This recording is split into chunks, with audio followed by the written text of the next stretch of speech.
Hi, my name's Mark Heinson, and I thought I'd go through this HMO stuff because I see a lot of people out there, including people I talk to on the phone every week. I get one or two that want to do HMOs as a strategy, and they've done a weekend course and they think that HMOs are the next best thing, and because their cash flow is reasonably good. And I thought, hang on a minute. You've done the weekend course and you've discovered that HMOs cash flow better than singlets, which is actually true. There's nothing wrong with saying that because they do cash flow more than singlets. However, on the weekend course, did you learn about the fines that are imposed by the council upon inspection? Not really. So what are the trip ups that you might not have been told about HMOs? And one person I was talking to was renting his own property, hadn't got his own property, hadn't bought a buy-to-let, hadn't got into singlet, and wanted to get straight into an HMO at nearly £300,000 down in the south. And I thought, hang on, that would be a foolish step. And the reason he was struggling to find a lender is because not many lenders will do it, because they know that you should learn to be a landlord first, then a singlet, and learn about the trip-ups and stuff about singlet landlording or being a landlord first before they lend money on getting you into a HMO. So what are some of the trip-ups? So, well, one is trip-ups, so trips, falls, scalding, Legionella, carbon monoxide poisoning, a fire. And I've had them in my houses too, I'm a landlord too. These can all lead to tenants calling the council and you getting inspected. So illness relating to damp or mould, electrocution, falls from banisters or loose carpets, disease from rats or vermin, the effects of cold, noise pollution, because that leads to stress and no sleep, pests with diseases, cleaning contamination, security, i.e. break-ins, mental health issues.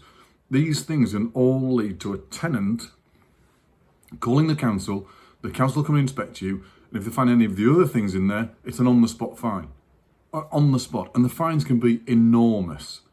So before you think, well, I'm going to go straight from the back bedroom in my business and go and go and buy a HMO, think, because yes, they do cash flow, and the numbers look attractive because they cash flow more than a single house. But if you've not learned to be a landlord first, these things are real. They're happening right now. The fines are big, and if you don't train and learn and stay ahead of the regulations, then you'll become a cropper. So what did we go through there? We went through mental health issues. These are, they're serious. Security from break-ins and stuff, pests with the diseases, contamination from cleaning, noise pollution, which leads to stress and no sleep and all that sort of stuff, because noise pollution is real in HMO properties.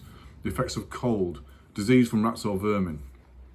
Because if you've got a multi-let household and they don't keep it clean because they don't clean the communal areas, or they don't clean the kitchen because they might be sharing it, not everyone's as clean as you maybe think you are. This is real stuff. Illness relating to damp or mould. Damp or mould is quite common because tenants tend to dry their clothes inside the house. They don't put them on the washing line. I've no idea why. They dry them on radiators inside the house, but because there's 4 or 5 people living in the house, they can, the radiators get all condensated up. The house gets all condensated up. Trips, falls and scalding, and Legionellas and carbon monoxide and stuff. This is all real stuff. This is all real stuff about HMO landlording, and it shouldn't be taken lightly. And that's why, as I say, the banks won't lend, generally speaking, from someone renting their own house to jumping into a HMO. There's a natural progression of finance here. That's rent your own house, buy your own house, so you're responsible for a house that you own, then a singlet, so you learn how to be a landlord, then jump into HMOs. That's a natural progression of business. So I hope that helped. Hope it didn't scare you off, because it's not all bad news, but I hope it didn't scare you off. So if you need any further information, need some sort of coaching or a reality check, by all means give me a call. Mine's Mark, and I hope that helped.